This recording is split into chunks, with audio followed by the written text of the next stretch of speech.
O Jeitinho Brasileiro apresenta Monteiro Lobato. Texto e desenhos de Tibúrcio. Monteiro Lobato nasceu em Taubaté a 18 de abril de 1882, filho do fazendeiro José Bento Marcondes Lobato e Olímpia, filha do Visconde de Tremembé, Joaquim Francisco Monteiro. O tio de Lobato era diplomata e tinha uma vasta biblioteca particular, onde o escritor, ainda menino, tomou gosto pela leitura. Batizado de José Renato, o menino mudou o próprio nome para José Bento. O motivo? Herdar de seu pai uma bengala em que tinham sido gravadas as iniciais JBML. Caçadas, pescarias. O menino Lobato teve uma infância típica de roça, fundamental para a concepção de sua futura obra literária. Não era sobremaneira mau aluno. Aos 14 anos, lançou um jornalzinho, O Guarani, mas em 1875 é reprovado em prova de português. Esse foi o seu primeiro revés. Adolescente, preferia ficar lendo a ir a festas da sua idade. Em 1898, morre seu pai, e ao chegar no enterro, encontra a mãe enferma de tuberculose. Apesar do tratamento, ela falece no ano seguinte.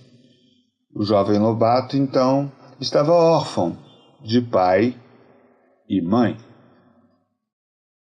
Com 16 anos, ele volta para o internato e, chegando aos 18, Lobato tem que decidir sua profissão. Como o Visconde de Tremembé, seu avô, pagava as suas contas, ele não tem alternativa e termina ingressando na Faculdade de Direito. Não era um aluno brilhante. Nas aulas enfadonhas, desenhava caricaturas dos professores. No Café Guarani, o jovem Lobato, com 20 anos, se entrosava com os colegas ligados à arte e à guerra aos lugares comuns. Em dezembro de 1904, recebe o título de bacharel em Ciências Jurídicas e Sociais, mas lera muito mais escritores famosos do que mestres do direito. Abdica de ser o orador da turma, em favor de Edgar Jordão, que, com a ajuda muito especial de Lobato e Ricardo Gonçalves, redige e profere um escandaloso discurso de viés socialista que causa um enorme tumulto na solenidade de formatura. Em 1907, o agora doutor José Bento Monteiro Lobato assume o cargo de promotor público em Areias, uma decadente cidade outrora cafeeira. Em 1908, mesmo morando nesta cidade morta, ele se casa com Purezinha, que viria a ser sua companheira por toda a vida. Na solidão da pacata Areias, Lobato traduz artigos para o jornal O Estado de São Paulo, colabora para a Tribuna de Santos e Gazeta de Notícias no Rio de Janeiro. Parecia que iria viver eternamente na cidade pequena quando chega uma triste e lutuosa notícia. Com 2 filhos, Marta e Edgar, o jovem promotor é herdeiro do Visconde de Tremembé e abandona a modorrenta cidade. Herda, portanto, uma enorme fazenda de 1.515 alqueires e tenta modernizá-la, mas aparentemente a vontade de ser escritor é bem maior. Em 1914, queimadas irresponsáveis levam-no a escrever para a seção de queixas e reclamações do Estado de São Paulo. O jornal, apreciando a sua verve, lhe dá um destaque em uma página, e o sucesso da publicação muda a vida do autor.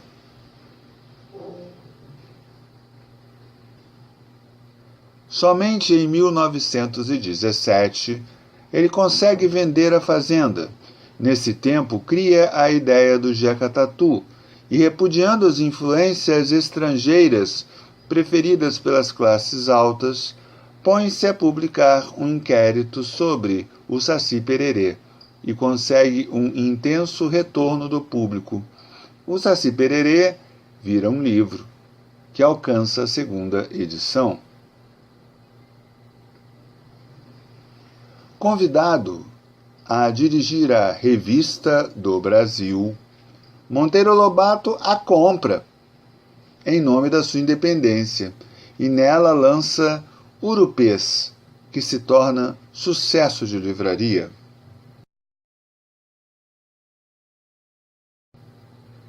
Urupês causa alvoroço pela abordagem que Lobato dá ao interior do Brasil.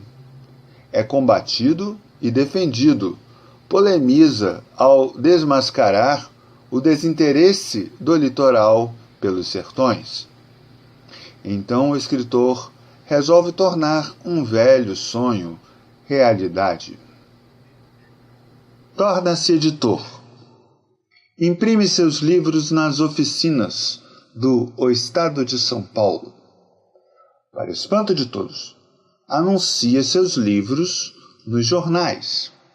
Isso, na época, era considerado uma deselegância, mas o procedimento extravagante permitiu que em 4 ou 5 anos ele instalasse oficinas próprias, com maquinário moderno que muitos anos depois seriam considerados rendosos. Surgia então em 1919 a firma Monteiro Lobato e Companhia. O catálogo de 1924 ressalta a importância do editor pelo calibre dos autores ali apresentados.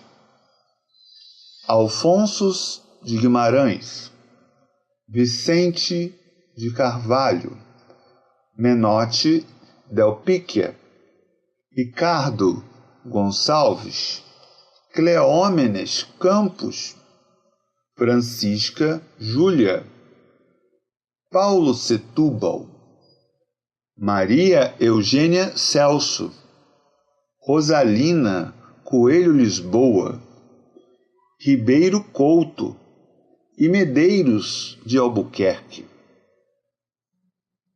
Apoiava as mulheres escritoras em uma época em que mulher era figura apagada da vida intelectual.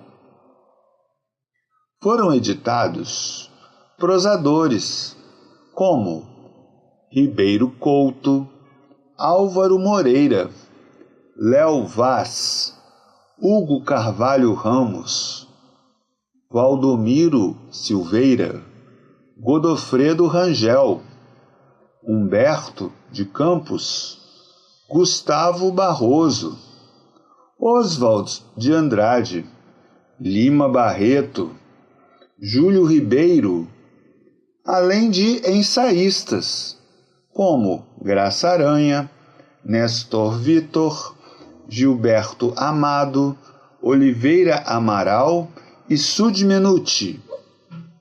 Todos na ocasião mostravam a boa qualidade da inteligência brasileira. A Revolução de 1924, a seca em São Paulo, que obriga o racionamento de energia, e o fim do redesconto feito pelo Banco do Brasil, levam Lobato à falência. Junto com a editora, também se encerra a Revista do Brasil. Por conta de seus contundentes artigos, Lobato, agora morando no Rio de Janeiro, ganha uma repercussão perigosa. O então presidente Washington Luiz, a pedido de Alarico Silveira, designa o escritor adido comercial em Nova York, em maio de 1927. Encantado com o crescimento e prosperidade americanas, Lobato imagina, por sugestão do engenheiro de automóveis William Smith, um projeto para a produção de ferro no Brasil. Mas o ceticismo brasileiro enterra o projeto. Lobato então perde na bolsa o que possuía em investimentos.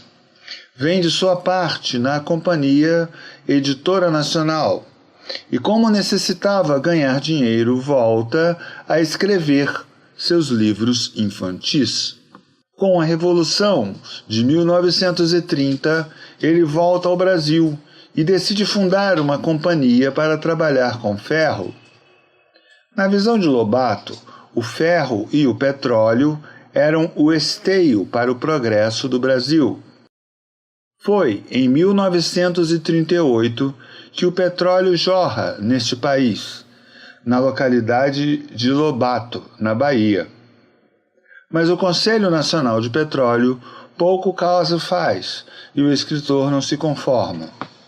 Revoltado, Lobato escreveu ao próprio Getúlio Vargas, acusando o Conselho de ser antipatriótico e trabalhar a favor dos trustes internacionais. A resposta veio na forma de sua prisão, em 20 de março de 1941. Nesta situação, escreve a mulher, Dona Purezinha, pedindo perdão por suas ideias loucas. Quando a incomunicabilidade é cancelada, Lobato recebe muitas visitas. Advoga a favor dos colegas presos, pedindo a juízes amigos que os liberem. Libertado, Monteiro Lobato escreve nova carta a Getúlio, dessa vez dando a ideia de fundar a Companhia Nacional de Petróleo, assim como formou a Companhia Siderúrgica Nacional. Por isso, Lobato é condenado a 6 meses de prisão. Porém, diante de um apelo para sua libertação, assinado por muitos intelectuais, Getúlio o indulta. Lobato passa a viver um azedume, uma aguda decepção com a política. Apesar de vender 1 milhão de livros, Lobato se sustenta com traduções, pois os direitos autorais não pagam suas contas. Aos 60 anos, abandona de vez os planos de negócios e se dedica mais integralmente à literatura. Nesse contexto que surgem as suas criações mais conhecidas, do Sítio do Pica-Pau Amarelo.